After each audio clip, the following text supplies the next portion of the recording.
তো আগের দিনকে আমরা শুরু করেছিলাম সেমিস্টার 45 ডিগ্রি অ্যাঙ্গেল সেমিস্টার 1 এর একেবারে প্রথম চ্যাপ্টার, সেটা হচ্ছে রাষ্ট্রবিজ্ঞানের প্রকৃতি, রাষ্ট্রবিজ্ঞান কাকে বলে, তার বৈশিষ্ট্য, প্রকৃতি, তাই তো বিষয়বস্তু।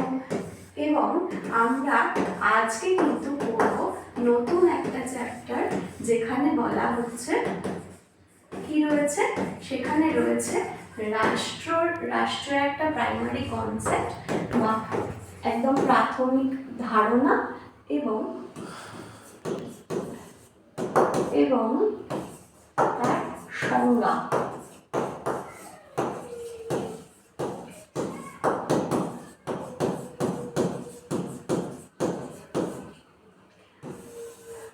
আচ্ছা, নতুন চ্যাপ্টার শুরু করার আগে আমার একটা প্রশ্ন রয়েছে। প্রশ্নটা হলো, আমরা যে ইংরেজিতে স্টেট শব্দটা বলি না, এই স্টেট শব্দটার বাংলা অর্থ কি? একদম ঠিক বলেছো, স্টেট মানে হলো রাজ্য। যেমন ভাবে আমাদের পশ্চিমবঙ্গ একটা স্টেট বা রাজ্য, কিন্তু আমি যদি বলি রাষ্ট্রবিজ্ঞানের ভাষায় স্টেট মানে হলো রাষ্ট্র, তাও কিন্তু ভুল নয়। এইবার কেন রাষ্ট্রবিজ্ঞানের স্টেট বলতে রাষ্ট্রকে বোঝানো হয়? দেখো, ব্যাপারটা খুব ইন্টারেস্টিং। প্রাচীন গ্রিসে কিছু ছোট ছোট নগর ছিল, যাদেরকে বলা হতো নগর রাষ্ট্র বা পলিস। হ্যাঁ, আবার একই রকম ভাবে রোমে কিছু ছোট ছোট নগর ছিল, যাদেরকে বলা হতো নগরী বা সিভিটাস। এইবার জার্মানিতে ছিল একটা জাতি, যারা হলো টিউটন জাতি। এই টিউটনরা কিন্তু প্রথমেই বলে যে না, আমরা এই ছোট ছোট নগরের কনসেপ্ট মানি না, আমরা রাষ্ট্র বলতে আমরা মানে নগর বলতে একটা বড় বৃহৎ রাষ্ট্রকে বুঝি, আমাদের কাছে নগরের কোনো কনসেপ্ট নেই। ঠিক আছে, তারা প্রথম রাষ্ট্র বলতে বৃহৎ রাষ্ট্রকে বোঝালো, এবং সেই রাষ্ট্রকে তারা বলতো স্ট্যাটাস। হ্যাঁ, স্ট্যাটাস। এই স্ট্যাটাস শব্দ থেকেই কিন্তু এই ইংরেজি স্টেট শব্দটা এসেছে। তাহলে স্ট্যাটাস বলতে যেহেতু বৃহৎ রাষ্ট্র, তাই জন্য আমাদেরকে স্টেট বলতে রাষ্ট্রকে বোঝানো হয়। ঠিক আছে, এইবার এই স্টেট শব্দটা বা রাষ্ট্র শব্দটা প্রথম আধুনিক অর্থে ব্যবহার করেছিলেন ইতালীয় চিন্তাবিদ নিকোলো ম্যাকিয়াভেলি তার দ্য প্রিন্স গ্রন্থে। কেমন?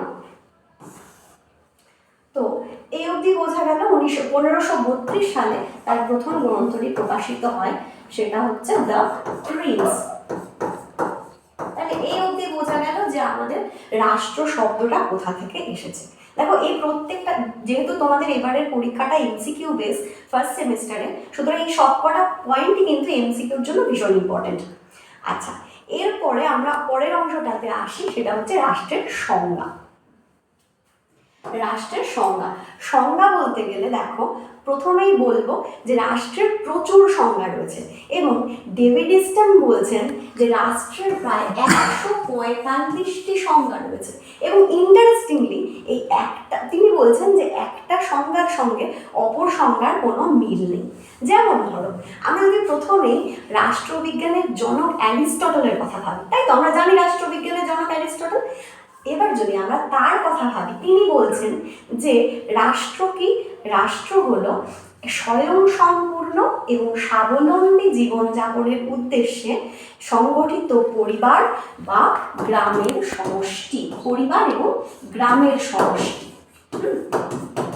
তো তিনি বলছেন স্বয়ংসম্পূর্ণ স্বাবলম্বী জীবনযাপন, মানে তিনি রাষ্ট্রকে খুব সুন্দর চোখে দেখেছেন।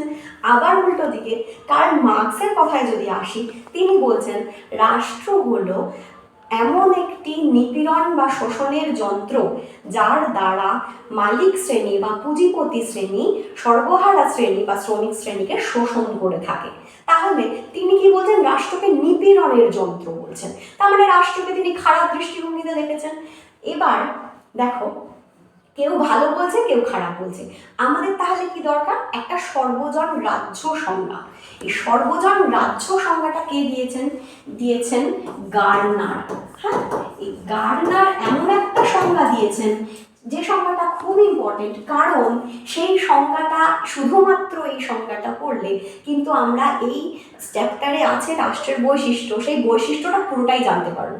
শুধুমাত্র একটা সংজ্ঞা পড়লেই চ্যাপ্টারটা পুরোটা পড়া হয়ে যাবে যদি আমরা ভালো করে পড়ি।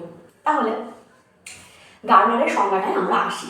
গার্নার কি বলছেন? গার্নার বলছেন যে রাষ্ট্র হলো এমন একটি অতি বৃহৎ বা নাতি বৃহৎ জনসমাজ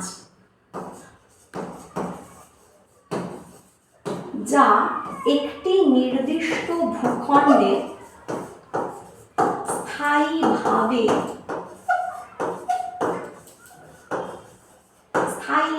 বসবাস করে এবং যারা বাহ্যিক নিয়ন্ত্রণ বা বহিঃশক্তির নিয়ন্ত্রণ থেকে আংশিক বা প্রায় মুক্ত থেকে একটি স্বাধীন এবং নিরপেক্ষ সরকার গঠন করে, যে সরকারের প্রতি এই জনসমাজের বেশিরভাগ অংশ তাদের স্বাভাবিক আনুগত্য প্রদর্শন করে, সেই জনসমাজকে গার্নার বলছেন রাষ্ট্র। তাহলে গার্নার কি বলতে চাইলেন? গার্নার বলতে চাইলেন রাষ্ট্র হলো এমন একটা খুব বড় বা মাঝারি জনসমষ্টি, জনগণের সমষ্টি, যারা একটি নির্দিষ্ট ভূখণ্ড, মানে যেটা একটা সীমারেখা দ্বারা আবদ্ধ ভূখণ্ড, সেই ভূখণ্ডে স্থায়ীভাবে বাস করছে। আজ এখানে কাল ওখানে নয়, স্থায়ীভাবে পার্মানেন্টলি বাস করছে, এবং তারা কিন্তু বাহ্যিক নিয়ন্ত্রণ বা বহিঃশক্তির নিয়ন্ত্রণ থেকে, অর্থাৎ অন্য রাষ্ট্রের নিয়ন্ত্রণ থেকে মুক্ত থেকে নিজেরা একটি স্বাধীন সরকার, মানে যেখানে বিচার বিভাগ, শাসন বিভাগ এবং আইন বিভাগ, শাসন বিভাগ, বিচার বিভাগ থাকবে, এরকম একটা সরকার গঠন করছে, এবং সেই সরকারের প্রতি জনসমাজ তাদের স্বাভাবিক আনুগত্য প্রদর্শন করছে, তাকেই কিন্তু গার্নার বলছেন রাষ্ট্র। ঠিক আছে, তো ব্যাপারটা গার্নারের সংজ্ঞাটা বোঝা গেল। এর পরের দিনকে আমি তোমাদেরকে পড়াবো রাষ্ট্রের বৈশিষ্ট্য। এর মধ্যে থেকে কিছু কোশ্চেন থাকলে তোমরা ভেবে এসো, এবং যেহেতু এটা একেবারে এমসিকিউ বেস পরীক্ষা, সেহেতু ছোট ছোট এই সংজ্ঞাগুলো এবং এই পয়েন্টসগুলো তোমরা একটু মনে রেখো। কেমন? আজকে এই পর্যন্তই। Thank you sir.